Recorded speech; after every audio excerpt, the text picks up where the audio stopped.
Today at Pittodrie, Aberdeen are looking to continue their winning ways as they face Motherwell, who this week appointed Stephen Hamill as their new full-time manager. We're expecting a very healthy crowd inside Pittodrie today for the Cinch Premiership clash against Motherwell. Kick-off is at 3 o'clock UK time. It means this to the top of the table. With Celtic and Hearts not playing until tomorrow, Aberdeen should be looking at serious movement later today. Hi everybody, a very warm welcome to Ali Beg AB TV as we preview today's game against Motherwell. So again, I've come down into deepest Austria, so I'm recording this show from the living room. Only one place to start today. Let's predict Aberdeen's lineup and see what Jim Goodwin will do today with a forced injury. So with last week's injury to Hayden Coulson, I think the manager will make just the one forced change. I think Liam Scales will move over to left back, Ross McCrory will drop back, and for Leighton Clarkson to come in and make his first start after what was a very impressive debut last week against St Mirren. Here are the match stats. So the Dons are looking for their first league win against Motherwell since January 2021. In their last 5 meetings at Pittodrie, Aberdeen have won 2 and lost 3. Today's referee is Chris Graham. Going to be sort of dipping into the club's history in a very short while, so look out for a very interesting interview with John McMaster in just a moment. But first of all, I caught up with former Don Robert Connor to chat all things Aberdeen this season. It was an absolute pleasure to catch up with him earlier today, and this is what he had to say about the current team. Hi Robert, great to see you. Thank you for spending your Saturday morning with me. Okay, I'd just like to start by asking you if you've actually had a chance to watch the Dons so far this season? Well, unfortunately, I haven't. I say unfortunately because as if I do go and watch football a lot. I'm not at football a lot these days, probably like a lot of ex-professionals, certainly a lot of people I speak to, ex-teammates and that type of thing. For some reason, unless you've got a vested interest in punditry or something like that, then it tends to just be a kind of general, you watch from afar type thing, watch match of the day or sports scene, that type of thing. I tend not to watch a lot of live football on the TV or attend a lot of games, unfortunately. But that's just say unfortunately, because when you finish playing football at the level I played at the time I played at, you have to go and get a job. So yeah. I do work. Yeah. So that's so. But no, I see the odd game here and there, and fortunate enough to be invited on to Red TV now and again to do the punditry, as they say, and just give a kind of general overview of things, because football, although times move on and the game is a bit different now, the basics are still the same. So up until now, up until the time that we spoke, Aberdeen have made so many signings. It's an incredible transfer window. In my lifetime, I've never known anything like it. Have you ever known anything like this transfer window? Maybe not for Aberdeen, but I think you see it more nowadays because of players are disposable now. The players come and go for weeks sometime. So you do get a big turnover at a lot of clubs. A club like Aberdeen, I think it shows that there was something seriously wrong at Aberdeen. I don't doubt that for a minute. If Aberdeen finish 10th in a 12-team league, a club like Aberdeen in Scotland, that shows there's something seriously wrong. Now, take my hat off to Jim Goodwin. He's went out and he's going to put his neck on the line here with these signings. This will now be his team. So I do think it was needed. I don't think it's very easy to do that. It could have kind of cut that back a wee bit, kept more of the players that had been there, played it a bit safer. But to be fair to him, he's went out on a limb. He's doing what he's doing. It might take a couple of years to bear the fruit of that if it goes in the right direction. That would be down to Dave Cormack to allow the manager to maybe have some sticky spells. But if he gets it right quickly, which you'll be very surprised at, then all credit to him. But you have to take your hat off to the guy.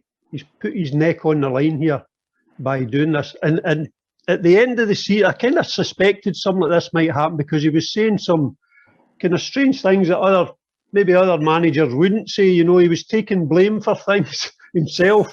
And you don't really hear managers saying that a lot, because when they tend to do that, supporters say, "Oh, well, maybe he's right enough." So out you go. Yeah. So he's done that. So we'll have to wait and see how the players bed in. There is a real sense of expectation already among the support at the moment. Are we right to be as excited as we are currently? Of course, because all supporters are excited at the beginning of the season, especially when there's a lot of new players there. They get their first glimpse of them, they hear stories, they're finding out from contacts that they have maybe. I mean, where did these players come? Some players from Hungary, a player from Portugal, players from down south. You're wondering, what are they all about? Nobody's ever heard of them, but that's not to say that they're not going to turn out to be good players. And managers or directors of football or the scouting system, whoever's in the scouting system, they can fish from the areas where they maybe know the players better. A good example of that's the Celtic manager who came in there, who had been a manager in Japan.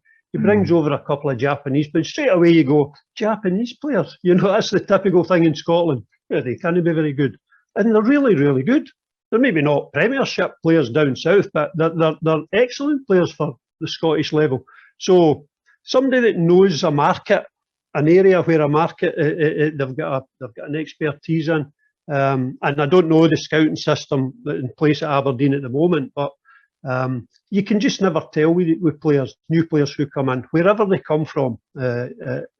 You've got to give them a chance. And of course, with what happened last season at Aberdeen, there's got to be high expectations. There's a lot of players come in.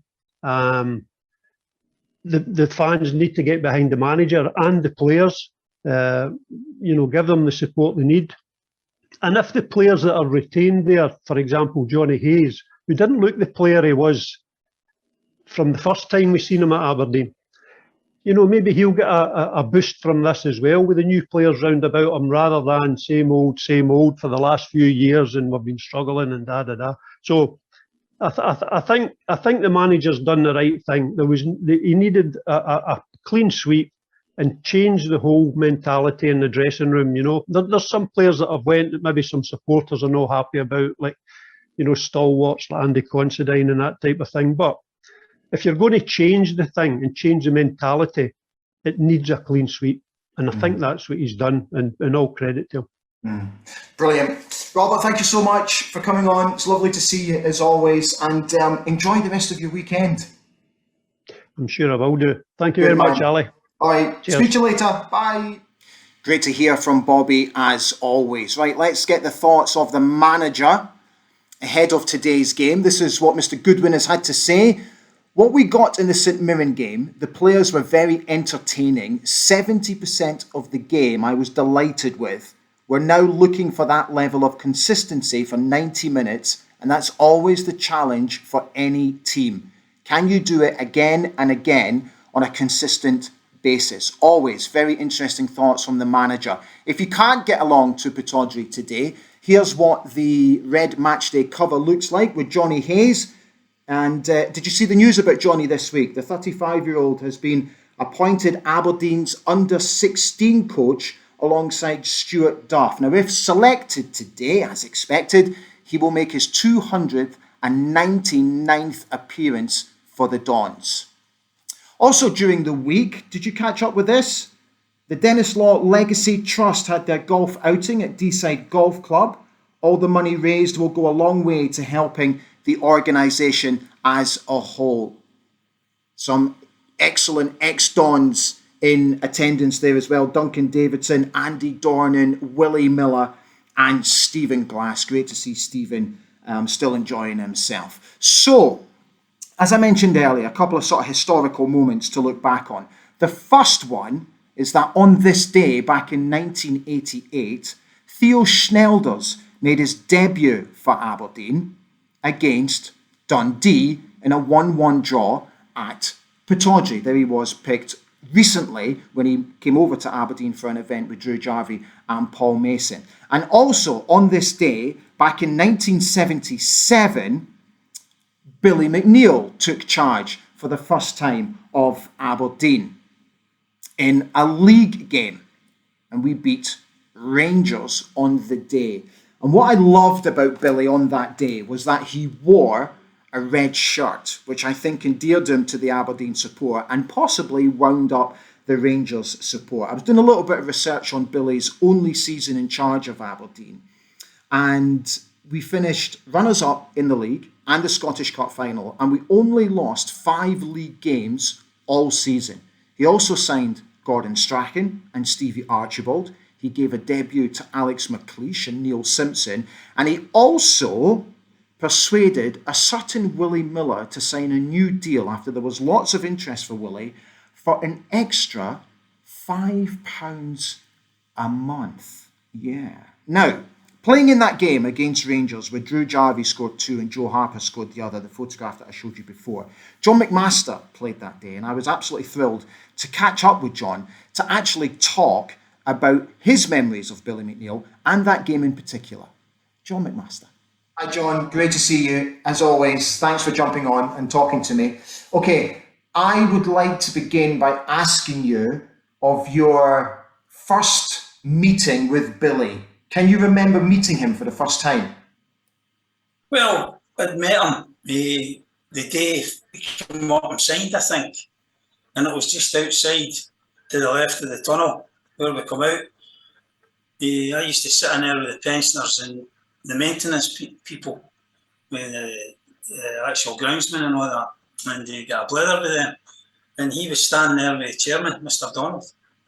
And he come up and shook my hand. He says, the chairman says, John McMaster, young player. He says, He says, I know all about him.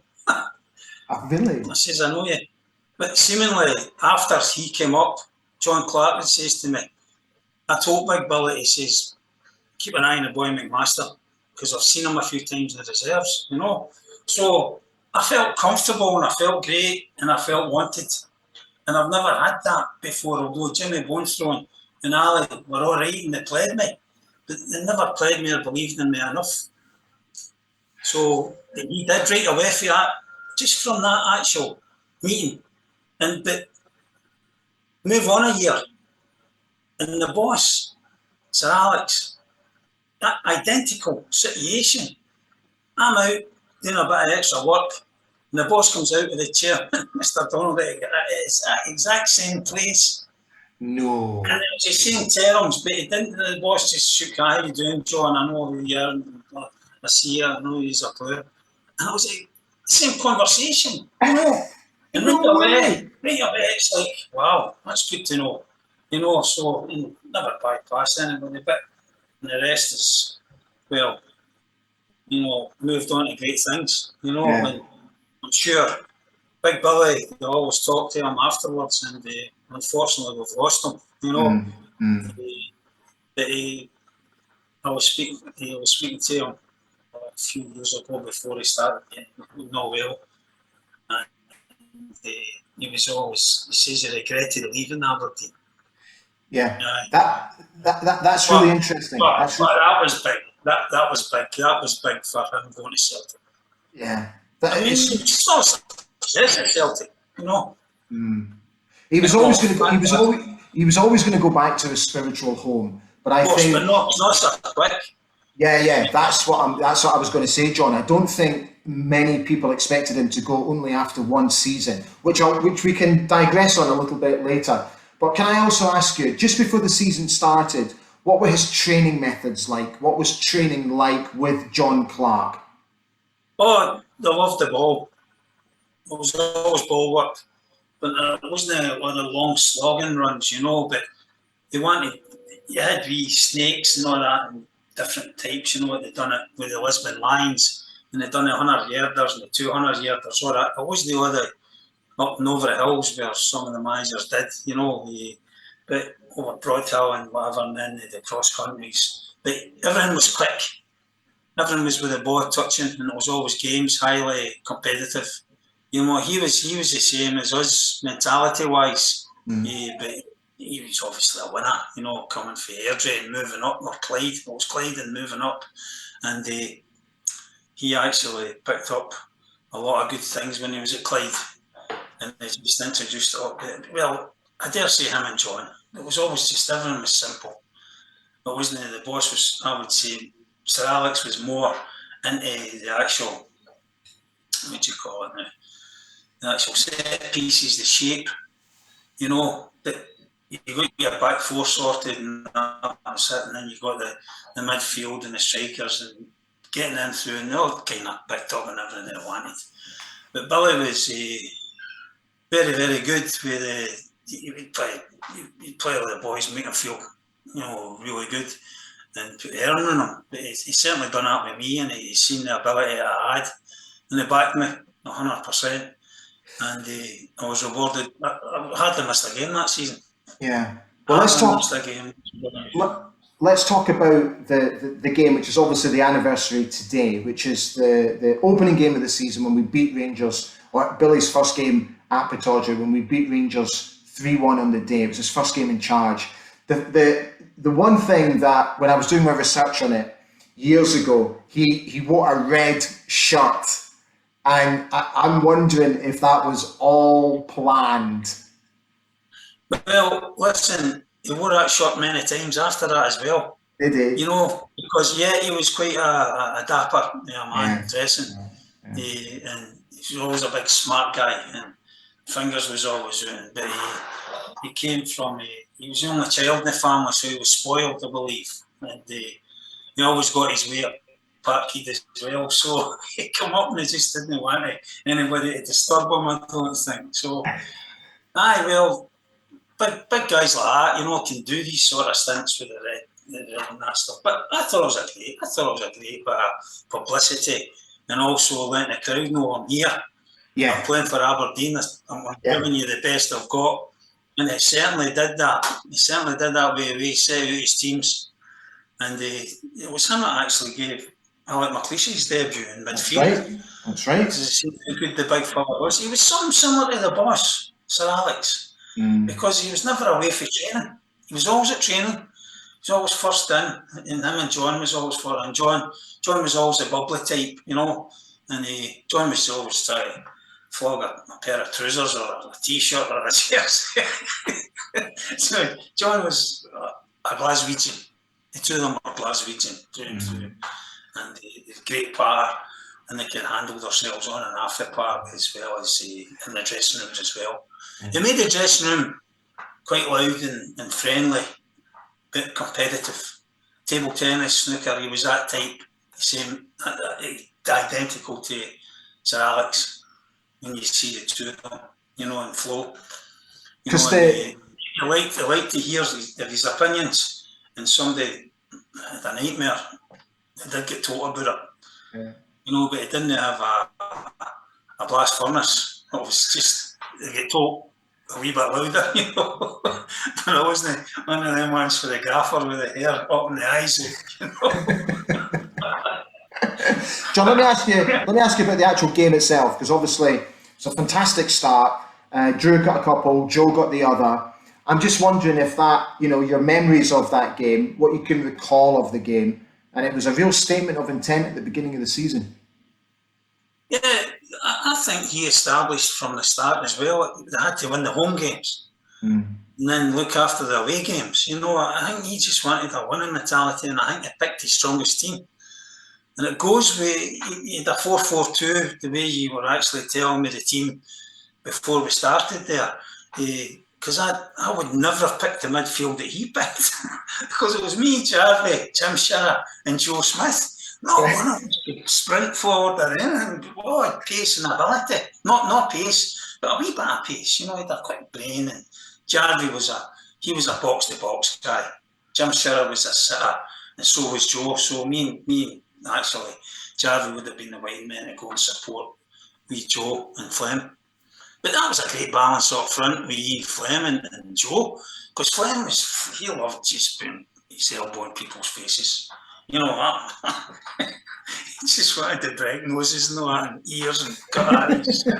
Flem that's the way he ran. He ran with the elbows up. But good team, good back four as well. And Clarkey was always so professional, and he had the whole back four, any back four at all, he was well organised. And Big Billy knew that and respected that. And he didn't really need to work hard in what it was. You know what I mean? Because he inherited good players, but he also brought in good players and made them better, and made the team better. Yeah. And he brought in Andy Watson, and he brought in Big Alec as well. And Big Alec made his debut in midfield with me. Yeah. So did Andy. You know, Andy was unlucky because he never get picked the same way I did. He get ignored in the reserves. And I think Big Billy actually kick-started his career. I'm not sure when Andy got his debut, but Andy Watson, going to the trenches with Andy all day long. Andy was skillful. Simmy took over for him. He was the same sort of similar person. But Andy had left to go to Leeds, and Andy couldn't get a game in the team, so he had to get away and play first team football. And it was a great move to Leeds for him. But if Andy could have stayed, he would have improved. But so happens that Neil Simpson took over Andy's position, and the two of them were Aberdeen as well. So it's funny how it just slipped in that way, you know. And strange how it works out. But Andy Watson, good player. Yeah, great player. That's a fiddle. That is a fiddle. Underestimated, but not by us. Yeah. Oh, he's a great player and a great guy as well. John, brilliant. Listen, thank you so much as always for jumping on and telling us about Big Billy. And it's a great to see you, and hopefully we'll catch up again very soon. Right. All the best with you on you, Denture. Thank you, mate. And Top man. we've seen it on the Disney Channel. Right. See you later. Bye. The one and only John McMaster. We just have some housekeeping to finish off today's show. So you know Lux Scots look after me here, as well as Saltire Energy. Well, their parent company, Premier Coaches, have made it to the final of the Route 1 Magazine Awards for Medium Operator of the Year. So congratulations to Alan Finlater and his team. Go and win it, guys. Don't forget, coming up next month, we've got a very special event at Mary Cooter House Hotel, Brunch with Eric Black. Why don't you come along, have brunch with us, and hear all of Eric's stories. Coming up later today at 2 o'clock on North Sound 1, I'll be joining Stephen Mill, Stevie Cowan and Ewan Cameron as I report on Aberdeen's game today from Pittodrie. So if you are out and about later today, I'll be bringing you the very latest updates as it happens from Pittodrie. Guys, thank you so much for watching. Hope you've enjoyed the preview show today. Have a lovely weekend, and all that's left to say is the very best of luck to the Dons today. Let's go and smash them today. Enjoy your day. Bye for now.